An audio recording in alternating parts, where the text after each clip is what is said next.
Good afternoon. How's it going, everyone? It's about 3 o'clock. It's a little bit early to be doing a live stream, but I had some time to kill. I had to actually come from the adjoining town to switch out some Cove Base. There's a town about 11 miles away where I was doing a job, and I thought I would take this few minutes here to talk about something that's been on my mind a little bit. Carpet store owners and how they treat their employees and stuff, and how they represent their installers and stuff to the customers. How important that is to say if something goes wrong on the job and the owner of the carpet store is like, wow, he shouldn't have done that, or he shouldn't have done this.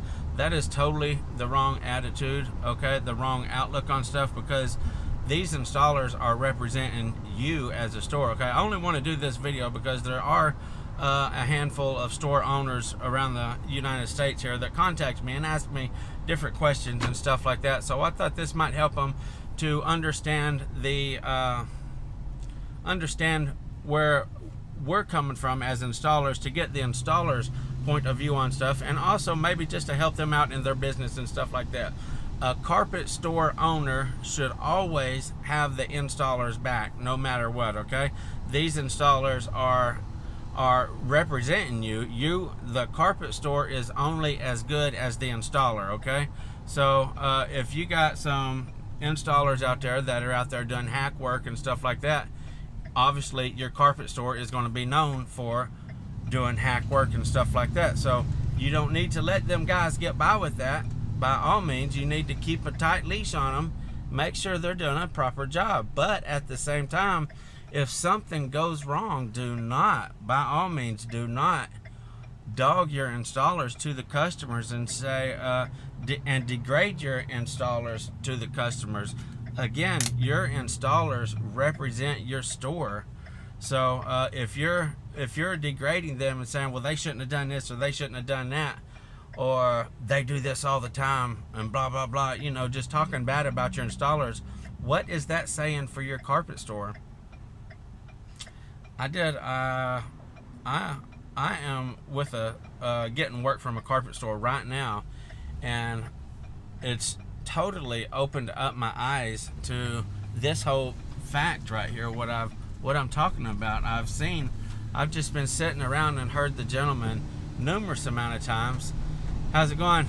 I missed out who it was there, but I've heard the gentleman numerous amount of times just since I've been here. Not that there's mess ups all the time and stuff like that, but I just overhear him talking to customers on the phone and be like, oh yeah, we'll get that taken care of, and he done it. He probably thought that was the best way to do it, so that's why he done it like that. This guy is got his installers back no matter what they do, and then if it is something on their fault, he'll take it up with the installer whenever he's face to face with the installer, or else he'll call him up on the phone or something like that. He's never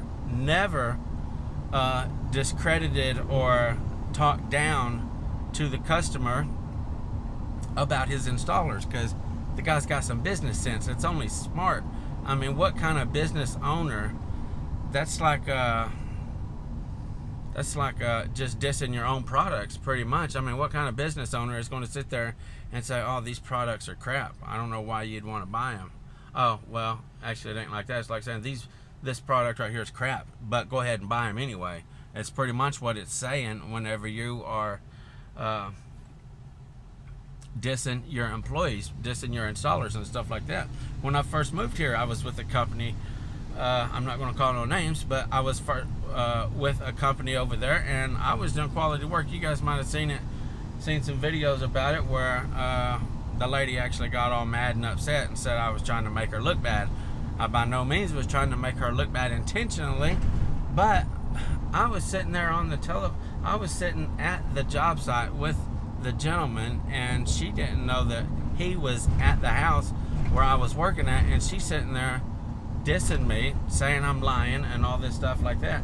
And I'm sitting right here and saying, she was running her mouth saying all kinds of stuff to the gentleman about me, which I was her installer at the time. And the guy knew he was sitting right there by me. So, I mean, that spoke high volume. He's like, what's wrong with this lady? You know what I'm saying? So if you need to have your point, period. This is the gist of the whole thing. You need to have your installers back. You need to stick up for them by all means, no matter what. Store owners like bad fitters as they can be manipulated. Yeah, you're exactly right. They can be manipulated, but well, there ain't no but to it.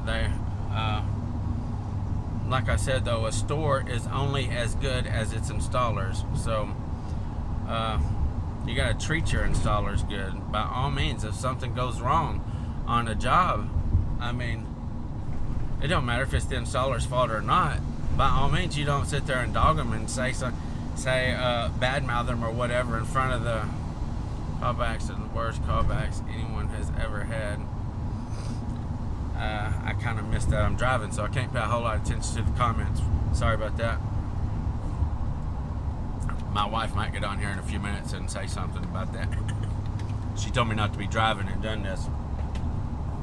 But I mean, it ain't like I'm doing anything. I'm just driving. But anyway, I forgot what I was going on. I just not even looked at the comment there.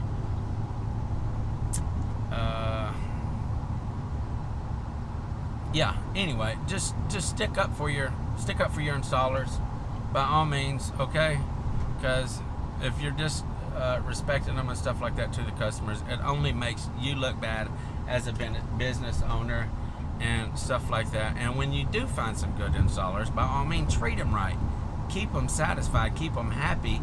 Even if you have to lose a little bit, say something is a little bit short or something like that, and it is their fault or whatever.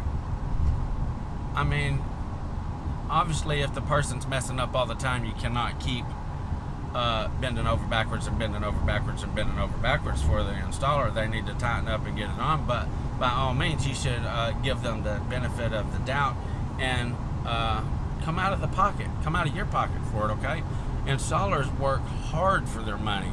They definitely work hard for their money, and $50 or $100 setback on your part sitting behind a desk is by all means a lot easier than a $50 or $100 setback on a guy that's out there crawling around on his knuckles and on his knees all day long. So when you get a good installer, treat them good. Okay, do whatever it takes to keep them and keep them happy, because they are your business.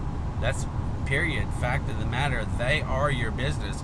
If you have no installers, you have no business. You have no store. So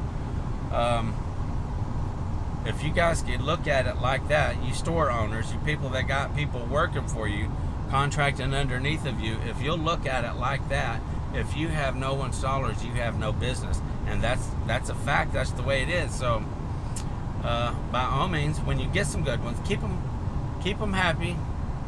You know, you don't have to spoil them rotten or anything like that, but by all means, you are the owner of the store, so it's up to you to make things right and to keep things right. Okay, which it is also, you know, on the installer's part too.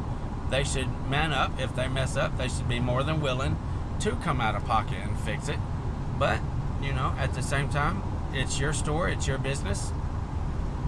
I guess it just depends on how you was raised or the morals or whatever like that. I know some store owners struggle week to week or month to month or whatever, just like some of the installers do, and because they're small carpet stores and they can't afford to just fix people's mess ups. Some mess ups, $3,000 or $4,000 mess ups could just ruin a small little business. You know what I'm saying? So by all means, be careful who you pick to do your installs. Okay, be extra careful.